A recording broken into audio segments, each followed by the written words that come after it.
आप लोग क्यों ये सब में पढ़ते हो? कांग्रेस नेता उधर नेता, आज इतना कैबिनेट का बात बोला वही पब्लिश करिए ना। अरे भाई, मैं मल्लिकार्जुन खड़गे कुछ बोला है, उनका रिप्लाई देने के लिए दिल्ली में हमारा स्पोक्स पर्सन लोग है ना, तो मैं तो आउट ऑफ टर्न नहीं बोलता हूँ ना। मैं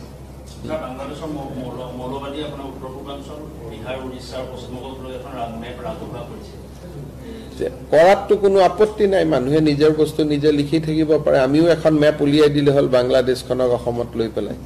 মেপ বনোৱাত কাৰ আপত্তি আছে? মেপটো আমেৰিকাকো ভাৰতৰ লগত লৈ পেলাই বনাব পাৰে, কিন্তু বনালে হ'ব নি? গতিকে আমাৰো পুৰোহিত, তেওঁলোকৰ মৌলানাই বনাইছে, গতিকে আমাৰো পুৰোহিত বা পণ্ডিত বা বিদগ্ধ বাকী ব্যক্তিসকলে আমাৰো এখন মেপ বনাব লাগে চিটাগং পোৰ্টক অসমক লৈ পেলাই। এখন আমি উলিয়াই দিব লাগে। চৰকাৰেতো নোৱাৰে, কিন্তু পাব্লিকেটো কৰিব পাৰে। চিটাগং পোৰ্টখনক অসমত দেখুৱাই পেলাই আমিও আমাৰ মেপ এখন উলিয়াই দিব লাগে।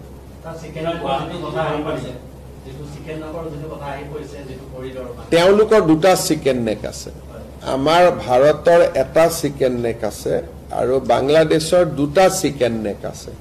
গতিকে আমাৰ এটা চিকেন নেকক বাংলাদেশে হামলা দিলে আমিতো দুটা চিকেন নেকক হামলা দিম। আমাৰ যেটো চিকেন নেক আছে মেঘালয় দি চিটাগং পোৰ্টত, সেইটো চিকেন নেক আমাৰ চিকেন নেকতকৈ সৰু, ৰিং এটা দলিয়ালেই পাই যায়। সেইকাৰণে এইবিলাক কোৱা কথা, আমিও আমাৰ চিকেন নেকটোৰ কথা কৈ থাকো, যাতে বিভিন্ন টানেল আদি বিভিন্ন আঁচনি ভাৰত চৰকাৰৰ পৰা আমি পাব পাৰো। কিন্তু চিকেন নেকত হাত দিবৰ কাৰণে ইণ্ডিয়া এখন কিমান শক্তিশালী ৰাষ্ট্ৰ তাতো আপোনালোকে আন্দাজ অপাৰেশ্যন সিন্দুৰতে পাইছে। বাকিটো মই নিউক্লিয়াৰ আদিলৈকে যাবই খোজা নাই।